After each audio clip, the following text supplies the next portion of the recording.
Welcome back to Morning Live. I'm still coming to you live from the Gallagher Conference Center in Midrand, where day 2 of the Presidential National Summit Against Gender-Based Violence and Femicide concludes today on Wednesday. Well, let's talk a bit about day 1 yesterday, where the stage was set for accountability. We're going to bring in the United Nations Women's Moline Marume to discuss the one element that we're trying to achieve here at the summit in the fight against gender-based violence and femicide in the country. Do you believe that various stakeholders set the stage for accountability since 2018 yesterday, when they were confronted by many delegates on some of the challenges they faced in the fight against the scourge? I think yesterday was a very good way to start. It's a very good platform that was created.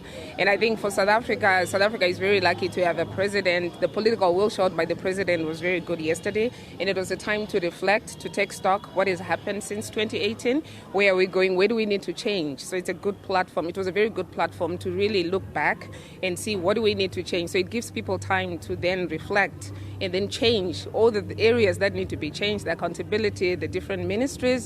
The president said he'll be looking now to make sure that different ministers are actually reporting every month like they're supposed to. So it's a good platform for people to really come back and reflect.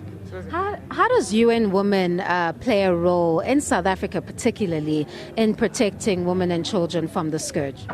So for UN Women is the UN entity that is responsible for gender equality and the empowerment of women out of the UN agencies.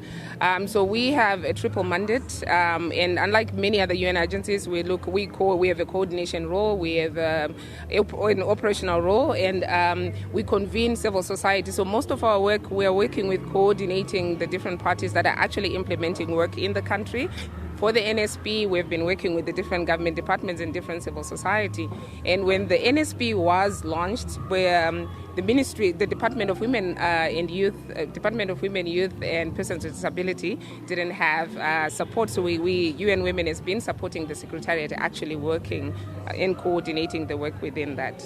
And lastly, very quickly, what are your hopes for the summit as it concludes today?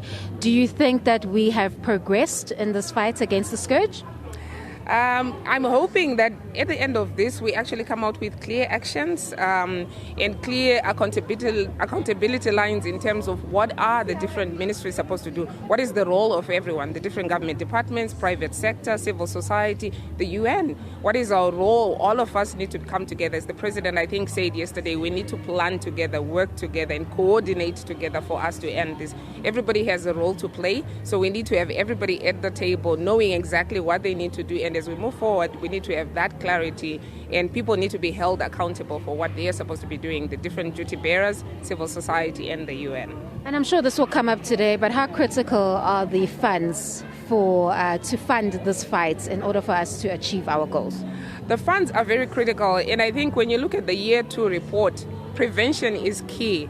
It's cheaper for us to prevent rather than to respond to GBV. When we look at the Year 2 report, we see that on the budget, prevention had a budget of 45 million and response had a budget of 4 billion.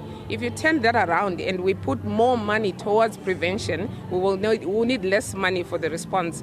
But within this country, I think with the situation that we have, we do need a lot of funds. Civil society has been working on a voluntary basis. The NGBV Collaborative has been doing a lot of work, and they do need funding. This work needs money. We need money in the right places for women, for the government departments, for everybody to be able to do their part, and we need private sector to come to the table. Coming to that, I was going to ask you if government could do it on its own, if it needed private agencies to come and join this fight and fund it together. Private sector needs to come to the table, because when we have GBV, it affects everyone.